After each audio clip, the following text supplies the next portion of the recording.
Praise the lord. ఈ రోజు దేవుని వాక్యము యెహోవా నిస్సి.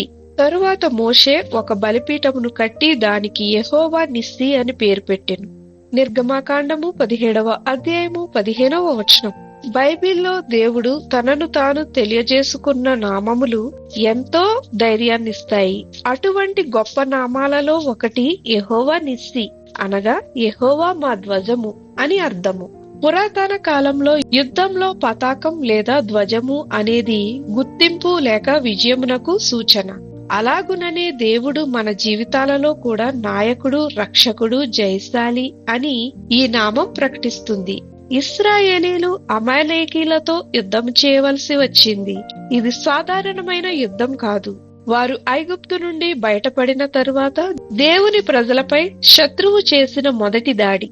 మోషే కొండపై చేతులు ఎత్తి ప్రార్థన చేస్తున్నప్పుడు ఇశ్రాయేలీలు గెలిచారు. దించినప్పుడు శత్రువులు బలపడ్డారు.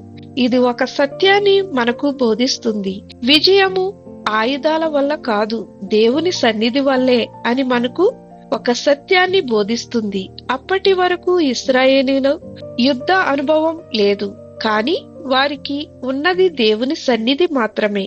ఈ రోజు మన జీవితాలలో కూడా సమస్యలతో, పాపంలో, భయంతో, శత్రువ యోచనతో యుద్ధం. ఈ యుద్ధంలో యెహోవా నిస్సి మన యందుండి నడిపించునుగాక. ప్రార్థన. ప్రభువైన యేసు, మీరే మా యుద్ధాలలో యెహోవా నిస్సిగా ఉండి మాకు విజయమును దయచేయమని యేసు నామములో అడుగుచున్నాము తండ్రి. ఆమేన్.